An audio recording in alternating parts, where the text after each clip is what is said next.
saksian ini berisi lahirnya Samuel Priyo Utomo. Yuk tepuk tangan dulu. Apa judul kesaksiannya? Lahirnya Samuel Priyo Utomo. Kenapa perlu disaksikan? Karena saya sebagai orang tuanya saja merasakan betapa luar biasanya Tuhan terhadap kehidupan kami sekeluarga pada waktu itu. Dengan lahirnya seorang anak laki-laki yang bernama kemudian Samuel Priyo Utomo. Tanggal 20 Maret 1982 saya sudah mengajak istri saya untuk ke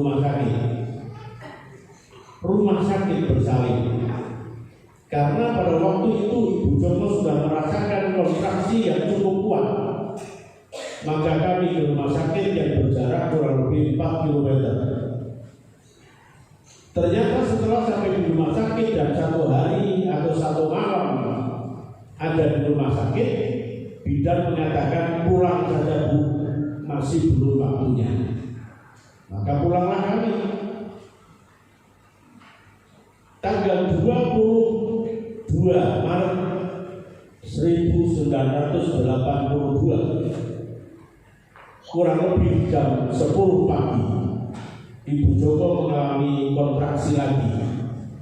Dan pada waktu itu gak main-main. Dia bilang sudah pasti ini waktunya sudah Pak untuk lahir. Oleh karena itu saya kemudian siapkan kendaraan yang saya miliki, yaitu Vespa roda 2 ya. Pada waktu saya starter Vespa, saya berpikir dalam hati saya, naik Vespa itu kurang nyaman bagi orang hamil tua mau melahirkan. Nah nanti kalau bentrok-bentrok terus brojol di tengah jalan bagaimana? Akhirnya saya putuskan untuk cari becak.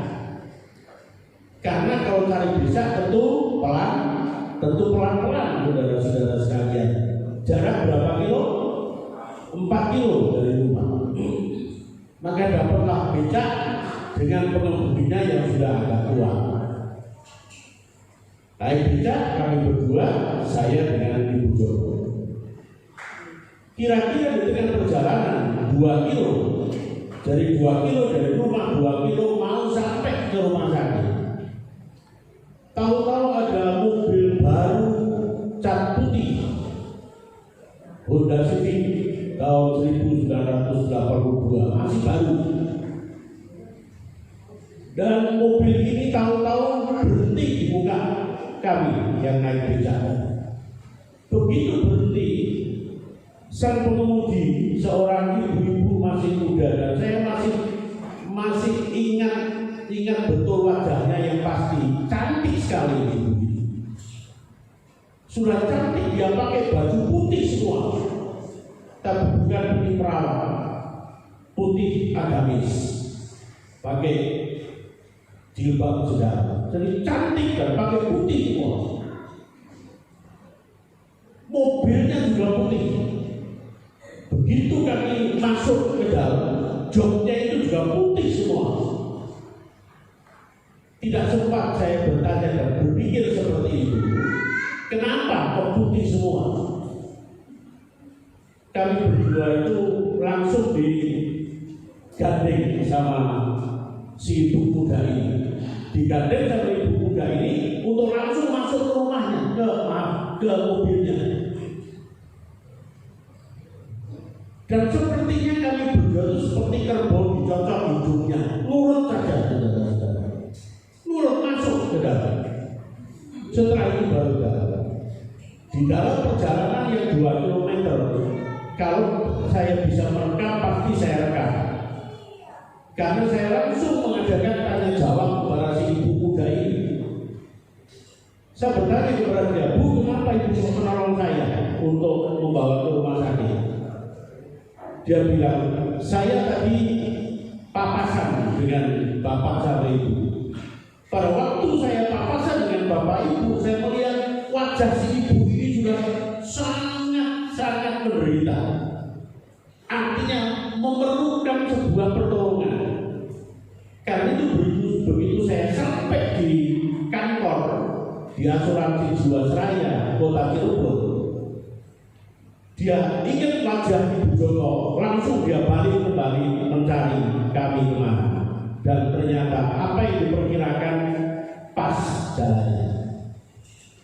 Dia sempat cerita kepada saya, anaknya 6. Dan kemudian sempat juga saya catat yang namanya rumah, bahkan nomor teleponnya sekalian. Nama, nomor rumah, alamat, nomor telepon saya catat semua, lengkap, saudara-saudara. Karena apa? Paling tidak kalau sudah selesai semua, saya mengucapkan terima kasih. Betul, saudara-saudara. Sampai di rumah sakit, ibu ini pulang, Bu Joko masuk ruangan bersama 5 menit. Samuel lagi. Berapa? 5 menit.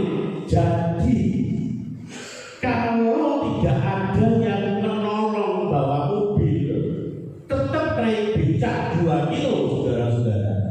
Lahirnya di mana? Becak. Iya. Tapi bukan di situ, saudara-saudara sekalian, saya mesti saksikan kelahiran Samuel Priyoto. Setelah selesai semua dan kami pulang, Bu Joko sudah merasa sehat. Kami berdua cari yang namanya ibu ini, saudara-saudara. Cari ibu ini, alamatnya jelas, nomor teleponnya ada, kemudian dia bekerja di mana, kantornya jelas, nomor teleponnya juga jelas. Kami datangi rumahnya, saudara-saudara. Begitu kami datangi rumahnya, kami ketemu sama yang di rumah. Saya tanya mau ketemu dengan ibu ini, alamatnya ini. Dia bilang tidak ada ibu yang bernama ini. Tidak ada ibu yang bernama ini. Ini adalah rumahnya bapaknya. Dia punya mobil putih, Honda Civic. Gak ada yang punya mobil seperti ini. Oke. Saya tidak berhenti sampai di situ. Saya ke kantornya, saudara. Asuransi Jiwasraya. Saya ke kantor. Di kantornya saya juga bertanya sama, ingin ketemu dengan ibu ini. Mereka sudah tidak ada ibu yang bernama ini. Yang punya Honda Civic putih, tidak ada yang punya Honda Civic. Sampai hari ini saya menemukan si ibu ini. Siapakah dia? Saya tidak tahu. Tetapi yang pasti itu adalah bukti daripada pertolongan kepada Samuel Priyoto. Dan pada waktu itu dalam hati saya berkata kepada Tuhan, lihat bagaimana dia lahir, pasti mau pakai anak. Itu keyakinan saya sebagai orang tua. Saudara-saudara sekalian, sekarang sudah sebagai kepala sidang, saudara-saudara. Itulah kelahiran Samuel Priyoto. Tuhan mengirim seseorang, gak tahu itu malaikat, gak tahu itu apa. Tetapi yang pasti dengan pertolongan ini, Samuel tidak lahir di dalam tidak. Amin. Tuhan memberkati Samuel. Selamat ulang tahun Samuel yang ke-38. Ya, doa kita apa, saudara? Doa kita yang utama apa kira-kira? Doa kita utama apa kira-kira? Ojo dulu terus, ya. Mau saudara? Doa begitu. Iya, amin. Tuhan memberkati. Ya. Nah sekarang masuk ke sesi kedua. Sesi pertama sudah menunjukkan betapa luar biasanya Tuhan menolong umatnya di tengah-tengah segala macam masalah. Sesi yang pertama juga berbicara tentang bagaimana kasih Allah yang luar biasa kepada hamba-Nya, baik kepada saya sekeluarga ataupun secara khusus kepada pendeta Samuel Puryoto.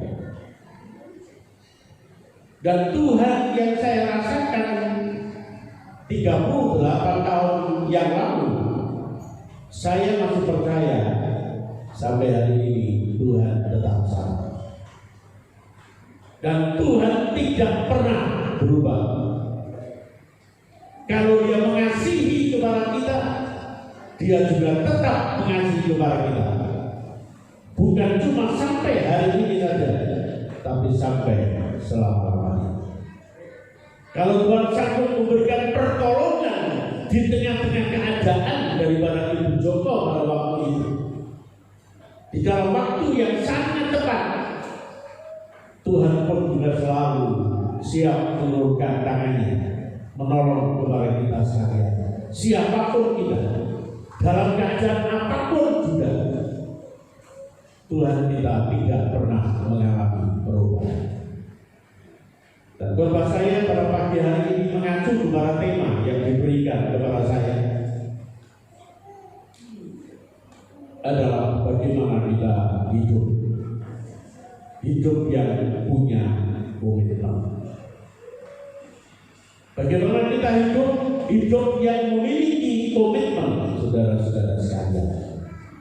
Apakah itu komitmen? Komitmen secara sederhana, saudara-saudara sekalian, itu adalah sebuah tekad untuk melakukan sesuatu. Itu komitmen. Tekad untuk melakukan sesuatu.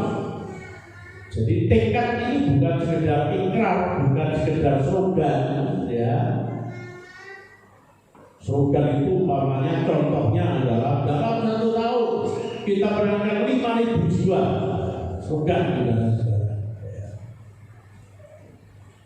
Komitmen lebih daripada slogan, lebih daripada janji, lebih daripada pernyataan. Ini komitmen. Dan setiap orang itu perlu yang namanya komitmen. Suami istri perlu komitmen. Aku akan mengasihi engkau sampai kapan? Kematian memisahkan kita. Itu komitmen, saudara-saudara. Itu bukan sekedar janji yang diucapkan di tengah-tengah jemaat pada waktu pemberkatan nikah, bukan. Tapi itu komitmen, di mana komitmen itu harus diusahakan semaksimal mungkin bisa dilaksanakan. Jadi komitmen adalah kata dan perbuatan sama. Sebagai seorang pelajar harus punya komitmen. 3 tahun harus selesai. Seorang mahasiswa harus punya komitmen. Umur 26 menikah. Ya, komitmen juga itu dalam hidup saudara-saudara. Melayani Tuhan perlu komitmen. Aku mau melayani Tuhan apapun yang terjadi dalam hidupku. Karena apa? Tuhan sudah menolong kepadamu. Sebagai hamba Tuhan harus punya komitmen. Tuhan yang sudah memanggil aku, maka aku akan terus melayani Tuhan sampai Tuhan memanggil. Komitmen, saudara-saudara. Saya teringat di tengah-tengah situasi dan kondisi seperti sekarang ini, Corona merebak kemana-mana, saudara-saudara sekalian. Ya, Corona merebak kemana-mana dan pada akhirnya ada anjuran dari para pemerintah untuk sudah ibadah di rumah saja, ibadah online saja. Ya. Itu anjuran pemerintah, saudara-saudara sekalian. Ya kita bisa melakukan anjuran pemerintah, baik saudara-saudara. Tapi kalau kita masih memungkinkan bersama-sama beribadah seperti ini, kenapa tidak? Kan juga pemerintah sudah memberikan solusi untuk dandan cuci tangan, betul? Untuk duduk jangan rapat-rapat, ya. Dan saya memang pada waktu mendengar ucapan-ucapan dari pemimpin agama, dalam hati saya berpikir, ini jadi bodoh. Hati kecil seorang ulama, seorang pendeta itu gak mungkin untuk membawa jemaatnya tidak beribadah. Ya. Saya yakin betul itu, saya percaya betul. Ya. Tetapi karena anjuran pemerintah, sehingga seolah-olah yang dosa ini ditanggung pemerintah, ya, bukan pemerintah ditanggung. Dan siapa tahu saudara-saudara sekalian, umat beragama yang tidak mau beribadah di dalam bait Tuhan. Dan saya mencatat saudara-saudara sekalian, ini peristiwa yang luar biasa.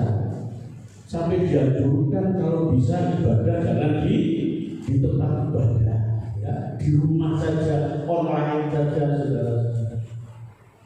Ini bagi saya catatan yang luar biasa, saudara-saudara. Sekali lagi saya ingin katakan, saya tidak menyalahkan pemerintah, tidak. Karena pemerintah itulah yang paling baik kira-kira yang dia bisa ambil untuk jalan keluar. Tetapi jadi catatan apa, saudara-saudara? Ini sejarah dalam kehidupan umat manusia. Karena sepanjang sejarah hidup umat manusia, ini baru sekarang ini ada anjuran untuk tidak beribadah di rumah Tuhan, saudara-saudara sekalian. Baru sekarang, saudara-saudara. Ingat ini. Mulai Allah memerintahkan Musa dalam 10 hukum, saudara-saudara, untuk mematuhi apa? Hari Sabat, beribadah, saudara-saudara. Ibadahnya di mana? Di bait Allah. Bahkan pada waktu mereka di padang pasir, bait Allahnya digotong kemana-mana, saudara-saudara sekalian. Begitu hari Sabat dipasang kemahnya, ya, untuk beribadah. Besok berangkat copot lagi, berangkat lagi, saudara-saudara. Jatuh hari Sabat lagi, bikin lagi, ya. Jadi sejak awal Allah memerintahkan supaya kita beribadah di dalam bait Allah. Jadi bagi saya catatan yang luar biasa, saudara-saudara. Dan mari kita terima dengan tetap sekali hati. Kalaupun kita tidak bisa beribadah di dalam rumah Allah sekalipun, kita masih bisa beribadah di tempat lain. Di mana? Di rumah bisa. Di rumah bisa. Tetapi tentu kita berusaha semaksimal mungkin bisa beribadah di dalam bait Allah, saudara-saudara. Dan saya dalam hati kecil juga punya kekhawatiran. Ini kalau gara-gara corona terus banyak gereja-gereja pada nggak mengadakan ibadah, saudara-saudara sekalian, ya. Ibadahnya pakai layar televisi. Kekhawatiran apa? Kekhawatiran saya apa, saudara? Saat ini Alasannya karena corona. Saudara berarti menjamin namanya virus itu berhenti setelah corona selesai. Berarti jamin. Loh, kita sudah melewati banyak yang namanya virus, saudara. Ada virus babi, ada virus ayam, ada virus monyet, ada virus apa lagi? Ada SARS, ada flu Hongkong, ada flu Singapura, ada flu apa lagi, saudara-saudara? Satu demi satu, ya. Terakhir ini namanya flu corona, saudara-saudara, atau virus corona. Berhenti sampai di sini. Enggak, saudara-saudara sekalian. Pengetahuan bertambah maju, penyakit juga bertambah maju, virus juga bertambah maju. Nah, sekarang kalau karena corona kita nggak bisa ibadah di dalam gereja. Nanti corona selesai terus corona, saudara-saudara. Oh, ada kalau corona selesai nanti datang, gampang dong. Yuk kita lakukan seperti pada waktu zaman corona. Apa yang dilakukan? Orang ibadah dari gereja. Kan gitu, saudara. Gampang itu lagi, jalan itu lagi. Nah, kalau itu terjadi terus, siapa yang serang? Iblis yang serang, saudara-saudara sekalian. Setan yang serang, saudara-saudara sekalian. Ya, karena saya percaya namanya sakit, penyakit, virus, apa itu pikirannya iblis, saudara-saudara, bukan pimpinan Tuhan. Tuhan memberikan kepada kita rancangan damai sejahtera. Oleh karena itu, di tengah-tengah keadaan seperti itu, saya ingatkan satu komitmen seorang barunya. Komitmen daripada Yosua, silakan buka bersama-sama. Yosua 24 ayat 15. Yosua 24 ayat 15. Ini sebuah komitmen dari seorang hamba Tuhan yang dilatar belakangi bagaimana Yosua memimpin umat Israel. Sekian tahun lamanya memimpin umat Israel. Dan Yosua tahu persis dalam pengalaman memimpin umat Israel betapa sulitnya memimpin umat Israel, betapa sulitnya memimpin bangsa atau umat pilihan Allah ini. Satu kali waktu mereka berkata, haleluya, puji Tuhan. Karena apa? Baru saja ditolong oleh Tuhan. Tapi sebentar, seminggu, 2 minggu, lupa, saudara-saudara sekalian. Sudah tidak bisa mengatakan haleluya lagi, haleluya, saudara-saudara. Dan itu terjadi bertubi-tubi, selalu seperti itu. Begitu ditolong Tuhan, haleluya, puji Tuhan, Tuhan Allah yang Maha Besar. Tapi sebentar ada masalah sedikit, saudara-saudara, Yosua dikuyok-kuyok, ya. Yosua dikuyok-kuyok, Yosua dimarahi, Yosua disalahkan. Yosua daripada kaki mati di padang pasir, mending balik ke Mesir saja, mending nak mati di Mesir sana. Itu pengalaman dari Yosua memimpin umat Israel yang seperti itu. Tapi dalam Yosua 24 itu sebetulnya merupakan saat-saat di mana Yosua ingin berpisah dengan umat Israel, hari-hari akhir dari Yosua. Sehingga komitmen ini merupakan sebuah kesimpulan yang sangat penting sekali. Yang intinya adalah, hei kamu umat Israel, sekarang pilihlah engkau mau menyembah siapa. Engkau mau menyembah kepada siapa? Pilihlah pada hari ini kepada siapa kamu akan beribadah. Allah yang kepadanya nenek moyangmu beribadah di seberang sungai Efrat, atau Allah orang Amori yang lebihnya kamu diamini. Tetapi aku dan seisi rumah kami akan beribadah kepada Tuhan. Komitmen. Ini tekad yang amat kuat dalam diri Yosua. Satu tekad yang dilandasi oleh pengalaman hidup sekian lama, pengalaman iman yang sekian lama. Sehingga andai kata semua umat meninggalkan Allah, gak beribadah kepada Allah, tapi dia berkata, aku dan seisi rumah akan tetap beribadah kepada Allah. Amin. Komitmen ini juga sangat penting untuk kita terapkan dalam hidup kita. Seperti pengalaman hidup dari para Petrus, satu kali waktu saudara-saudara sekalian, setelah Tuhan Yesus memberi makan kepada 5.000 orang, kepada 5.000 orang, kemudian Tuhan Yesus berkata soal roti, soal minuman. Ternyata rotinya itu yang dimaksud oleh Tuhan apa? Tubuh Kristus. Orang-orang yang ribuan kali kecewa semua, saudara-saudara. Dan firman Tuhan katakan di dalam Yohanes pasal yang ke-6 ayat 60 dan seterusnya, saudara-saudara.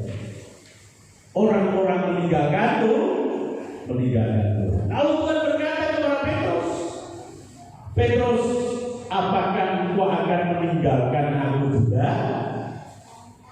Dia apa kata Petrus? Tidak, Tuhan. Karena hanya di dalam Engkau ada keselamatan. Aku tidak akan meninggalkanmu. Walaupun satu kali waktu dia harus mati. Matinya gimana? Petrus disalib ya dengan kepala di bawah. Tapi itulah komitmen dari Petrus. Itu komitmen dari Petrus. Jadi sebuah komitmen adalah sebuah tekad yang amat kuat untuk dilakukan. Sebagai umat yang percaya kepada Tuhan, sebagai orang Kristen, sebagai jemaat dia contoh khusus, saya terlalu percaya Tuhan sudah menolong saudara berkali-kali. Tuhan mengasihi saudara tidak pernah berhenti sampai pada hari ini. Dalam keadaan apapun saudara. Mungkin saudara pernah nggak punya uang sama sekali, tapi Tuhan tetap pelihara saudara. Saudara mungkin pernah sakit saudara mungkin dokter berkata aku nggak bisa menghubungi lagi, tapi Tuhan tetap memberikan kehidupan kepada saudara. Saudara mungkin kena masalah, orang lain nggak bisa menolong, tapi Tuhan tetap menolong saudara. Satu kali waktu mungkin saudara pernah mengalami sesuatu yang tidak mungkin saudara bisa atasi itu. Pergi ke sana kemari sudah tidak bisa ada orang yang menolong saudara, tapi Tuhan menolong saudara. Dan kalau kita mengalami hal-hal yang seperti itu, apakah komitmen dalam hidup kita di hadapan Tuhan? Walaupun kiri sekarang saya meninggalkan, walaupun kiri kanan saya dulu beribadah, sekarang tidak beribadah, tapi aku dan seisi rumahku akan tetap beribadah kepada Tuhan. Ini perlu konsekuensi, saudara-saudara. Perlu konsekuensi. Komitmen ini perlu konsekuensinya. Konsekuensinya apa? Ya di atas yang ya, dan tidak di atas yang tidak. Konsekuensi yang Tuhan ajarkan kepada kita, saudara-saudara sekalian. Ialah di dalam hidupmu itu ya katakan ya, tidak katakan tidak. Jadi kalau kita orang-orang yang berkomitmen, kita kan berkata seperti ini. Oh sekarang banyak corona, wes mana mau baik, ya. Katakan ya di atas yang ya, tidak di atas yang tidak. Kita masih bisa beribadah. Ya aku tetap beribadah. Orang Indonesia itu kadang-kadang aneh, saudara-saudara. Sesuatu yang bergawe nang omah, gitu. Nang omahnya bergawe. Belum tentu saudara-saudara sekalian. Ya, belum tentu terus. Ya mumpung misalnya bergawe nang omah, jalan-jalan. Orang Indonesia itu lucu. Tapi juga ternyata bukan cuma orang Indonesia. Orang Italia itu ya lucu saudara-saudara sekalian. Suruh suplai di rumah, ya jalan-jalan saudara-saudara. Sampai saya dengar kesaksian daripada orang Itali, merinding saya saudara. Pemerintah sudah menganjurkan, itu sudah rumah nang rumah lah. Saya tetap keluyuran saudara-saudara. Rupanya pemerintah itu jengkel saudara. Wes gini wae, terus sampai harus keluyuran naik, tembak wae. Apa kita pengen seperti itu saudara? Enggak kan? Itali sampai seperti itu. Jadi suasana itu suasana perang tiap-tiap hari. Suasananya. Waktu wes tembak saja. Timbang mulai kok. Sampai seperti itu. Padahal Itali itu negara apa? Negara agama Katolik yang terbesar saudara-saudara. Seperti itu. Tentu kita nggak mau seperti itu, tapi yuk kita tetap pakai dengan bijaksana. Kita tetap lakukan dengan bijaksana. Yang mesti kita bisa lakukan seperti ini, kita lakukan seperti itu. Ya. Tapi tetap tidak apa namanya membelot terhadap anjuran pemerintah. Yang bisa kita lakukan, kita lakukan. Yang seperti ini bisa kita lakukan, yuk kita lakukan, saudara-saudara sekalian. Di Perigading, kalian salah satu jemaat memposting. Jadi ini bangku-bangkunya ini, ya, ini dikasih seperti itu acara pukul yang kemarin itu, yang nonton acara pukul yang kemarin itu. Ada yang datang nggak itu di penonton? Nggak ada. Yang ada siapa? Itu gambar-gambar, patung-patung. Jadi ada gambarnya Jokowi, ada gambarnya macam-macam saudara-saudara sekalian.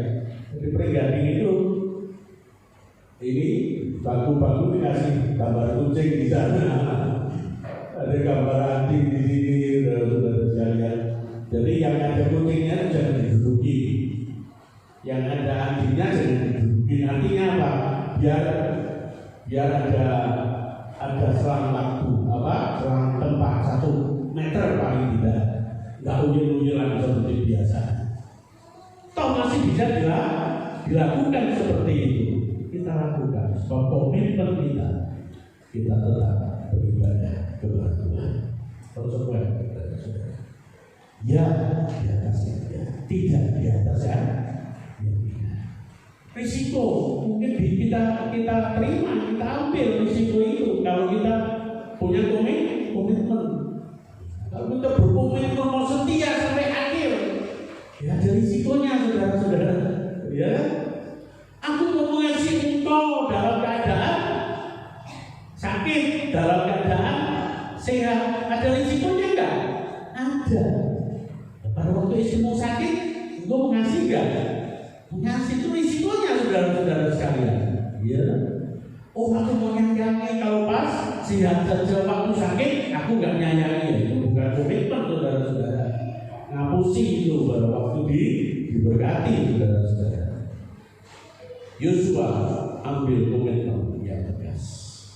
Hidup kita sebagai orang Kristen perlu mengambil komitmen yang tegas. Karena apa? Tuhan sudah lebih dulu mengasihi kita dan percaya mau penyakit apapun juga Tuhan lebih berkuasa dari segala penyakit. Bagi kita semua umat yang percaya kepada Tuhan adalah umat yang tetap punya pengharapan di dalam Kristus. Pengharapan kita sampai kapan, saudara? Sampai mati. Amin. Pengharapan kita itu sampai mati. Sakit, harapan kita sembuh. Bandera sembuh. Harapan kita apa? Mati di dalam Kristus, masuk surga. Amin. Itu kan hidup kita orang Kristen dalam komitmen yang sungguh-sungguh. Risiko itu harus kita ambil, harus kita terima, dan kita tetap menjadi orang-orang yang punya harapan. Dan puji Tuhan, pagi hari ini saya ada di tengah-tengah saudara-saudara sekalian. Kalau di diingatkan untuk menyampaikan hal ini kepada saudara, sebab harusnya hari ini saya khotbah di Pontianak. 4 gereja sebetulnya saya melayani di Pontianak, berangkat kemarin, tetapi dari Pontianak memberikan kabar kepada saya, kasihan kepada Pak Pendeta, kalau nanti sampai terjadi apa-apa, lebih baik ditunda saja dulu. Ya sudah, maksud saya mau ngotot ke Pontianak, ya toh, dari sana suruh menunda. Puji Tuhan, saya ada dengan saudara-saudara sekalian, kiranya apa yang saya sampaikan dalam 2 sesi pagi hari ini sebuah kesaksian dan mengingatkan kembali, yuk kita menjadi orang-orang yang berkomitmen.